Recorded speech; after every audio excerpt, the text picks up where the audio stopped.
ওই দালালি বন্ধ করে ফেলবে একেবারে। রুগী বেচা কিনা করা বা ট্রলি বেচা কিনা করা, রুগী ভর্তি করার টাকা নেওয়া 100% অফ করে। আগে যেরকম আসতেই দেখতাম শত শত তেলাপোকা দৌড়াদৌড়ি করতেছে, I didn't found that scenario today. তেলাপোকা দেখেছি বাট সংখ্যায় কম, আরও কন্ট্রোল করতে হবে। দেখি যে রোগীরা আসলে বেঁচেতে পড়ে থাকে, প্রপার ট্রিটমেন্ট না পাওয়ার অভিযোগ আছে, নানান ধরনের অভিযোগ আছে। শুধু ঢাকা মেডিকেল না, সারা বাংলাদেশের চিত্রই একই রকম। ঢাকা মেডিকেল থেকে আপনি কি অবজার্ভ করলেন এবং কি পদক্ষেপ নেবেন নেক্সট স্টেপ? হ্যাঁ, আমি হঠাৎ করে এসেছি। আপনি যে প্রশ্নটা করেছেন কি অবজার্ভ করলাম, আমি যা অবজার্ভ করেছি আপনাকেও তাই ভাবতে হবে।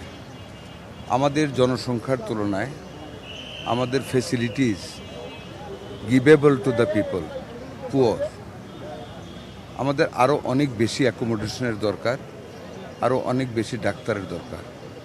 যে জিনিসটা আমাদের অপ্রতুলতা আছে। আমি যা দেখেছি, যদি সত্যি কথা বলতে হয়, এই জনসংখ্যার চাপের ভিতরে আমি যেইটুক নিটনেস পেয়েছি, একেবারে নিরাশ হওয়ার মতো কিছু আমি দেখিনি। ভেরি ফ্র্যাঙ্কলি, ডাক্তার সাহেবরা আছেন, চেষ্টা করতেছেন, বাট আমাদের যেটা আমি বললাম অপরচুনিটিসের অভাব আছে অনেক। কিছু কিছু জায়গায় ধরেন আপনি গার্বেজেস এগুলি এটার ভিতরে, হসপিটালের ভিতরে আমাদের স্টোর করতে হচ্ছে, যেটা শুড বি আউটসাইড, বাইরে হওয়ার কথা। এগুলি থেকে ইঁদুরের প্রভাব হয়, এগুলি আমরা আলাপ করেছি যাতে বাইরে রাখা যায়। মেডিসিন, তেলাপোকা আছে, গোড়া তেলাপোকা যেটা আবিষ্কৃত হয়েছে এটা আছে। এটা শেষ করতে হলে একেবারে টোটাল রুগীকে আউট করতে বা কোয়েট করতে হয় ফ্রম দ্য রুম, এখান থেকে সরিয়ে ব্যাকএন্ড করে তারপরে দিতে, এটা অনেক সময় সম্ভব হয় না। তাও ধরেন আমি যদি খুব ফ্র্যাঙ্কলি বলি, আগে যেরকম আসতেই দেখতাম শত শত তেলাপোকা দৌড়াদৌড়ি করতেছে, I didn't found that scenario today.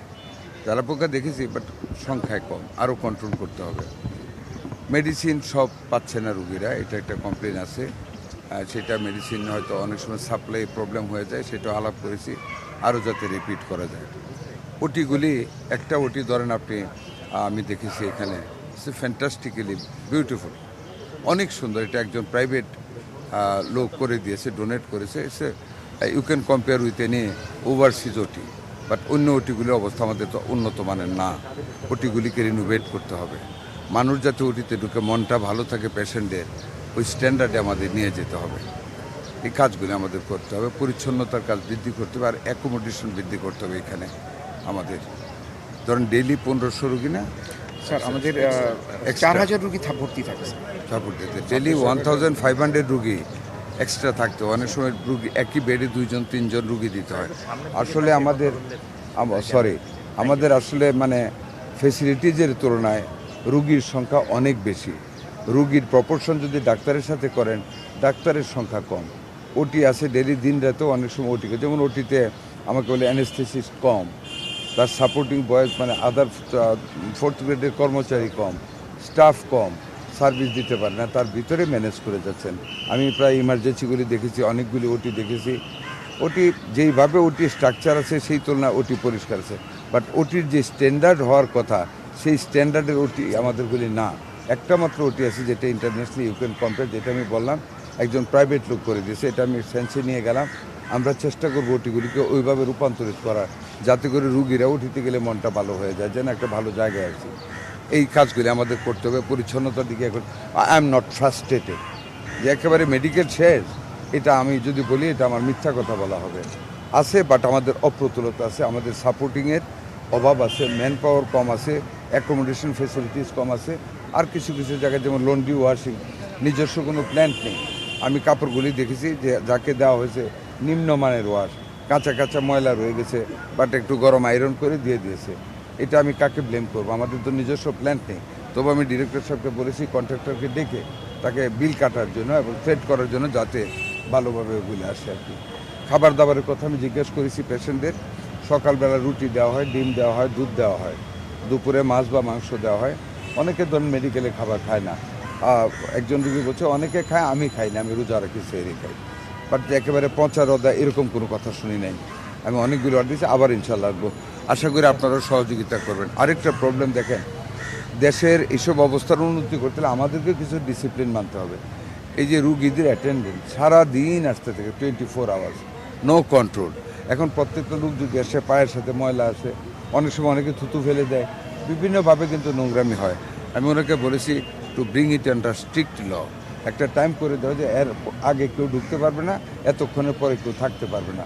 এগুলি আমাদের একটু মেনটেন করতে হবে, আমাদেরও একটু সবসময় মেনটেন করতে হবে, যাতে আমরাও হেল্প করতে হবে জনগণকে। তা আশা করি আমাদের সরকার, আমরা সুস্বাস্থ্যের জন্য বাংলাদেশ, আমরা এটা পালন করব, আমরা চেষ্টা করে যাচ্ছি ইনশাল্লাহ। আমরা প্রত্যেকটা ক্ষেত্রে আমাদের সীমিত সম্পদের ভিতরে থেকে আমরা স্বাস্থ্য সেবাকে মানুষের দোরগোড়ায় পৌঁছানোর জন্য বদ্ধপরিকর। আমাদের মাননীয় প্রধানমন্ত্রীর নির্দেশক্রমে আমরা সম্পূর্ণভাবে ওয়াকেফাল আছি, আমরা সেভাবে কাজ করে যাচ্ছি, আপনাদের সহযোগিতা কামনা করছি। মাননীয় মন্ত্রী, এখানে ঢাকা মেডিকেল নিয়ে একটা মহাপরিকল্পনা দীর্ঘদিন ধরে ঝুলে আছে। আপনার সরকার এই বিষয়ে কোনো পদক্ষেপ নিবে কিনা? ইনশাল্লাহ আমরা শুধু ঢাকা মেডিকেল না, all over the country, even district হেডকোয়ার্টারগুলিতে আমাদের একটা বিগ প্ল্যান আমাদের আছে টু মেক দ্য মানে treatment facility to make it reachable to our rural people, এবং আরও প্রত্যেকটা যেমন ট্রমা সেন্টার থেকে শুরু করে সমস্ত কিছু যাতে আমাদের ডিস্ট্রিক্ট লেভেলে জনগণ পায়, যাতে সিটির উপরে শুধু হ্রাস না পড়ে।